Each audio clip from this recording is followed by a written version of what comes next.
suis donc Thierry Favier. Comme vous l'avez dit, je suis expert technique vigne du groupe coopératif Provence-Languedoc qui aujourd'hui rayonne sur plusieurs départements, une grande partie de la région PACA et une petite partie de la région Occitanie. Nous sommes implantés en gros sur plus de 140 000 hectares de vignes. Dans le sud-est de la France, nous avons un climat très particulier et nous assistons depuis 4-5 ans à un changement climatique qui est indéniable. Par le passé, nous avions une année à Midiou tous les 10 ans, 2008, 2018. Or, nous assistons aujourd'hui avec ce changement climatique à un climat qui devient beaucoup plus capricieux, avec des périodes très ventées, entrecoupées de périodes très humides et souvent des périodes très sèches qui arrivent brutalement. Et donc, nous avons connu 2 années quasiment consécutives en Midiou, c'est-à-dire 2018 et 2020, et donc avec des difficultés de protection du vignoble auxquelles nous ne sommes pas habitués. Alors, nous avons 2 typologies de stratégies et de vignerons et de viticulteurs. Les viticulteurs qui ne veulent pas forcément se remettre en question en lutte raisonnée et qui travaillent avec des matières actives, je dirais, anciennes.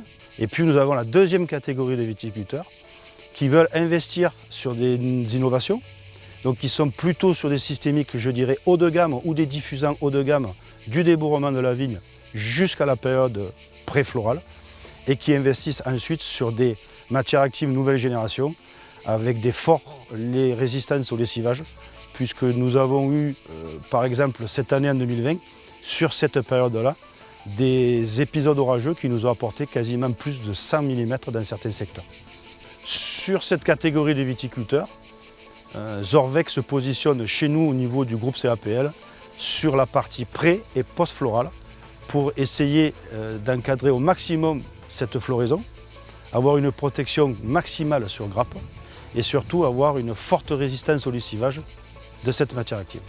Zorvec, on peut donner 2 points principaux. Le premier point qui est très important, on a donc un nouveau mode d'action, réel sur le marché, avec une action vraiment sur des sites inféodés à cette matière active. Et ensuite, quelque chose qui va aller dans l'air du temps par rapport à l'agroécologie, c'est une très faible dose de matière active à l'hectare. Alors, j'ai eu la chance de pouvoir avoir accès aux premiers essais du Zorvec dans la région en 2015. Et nous étions donc sur les premiers balbutiements du potentiel de cette matière active. Ensuite, 2017-2018, dans le cadre du réseau Vigne expérimental AgroSolutions InVivo, nous l'avons eu dans les mains par l'intermédiaire de mes collègues qui ont des stations de valorisation du réseau. Ensuite, j'ai pu aller le voir dans des conditions très difficiles dans certaines stations de valorisation et sur la région et sur le Bordelais en 2018. Et c'est là qu'on s'est aperçu dès 2018 que c'était une matière active très prometteuse avec tous les avantages qu'on peut lui trouver.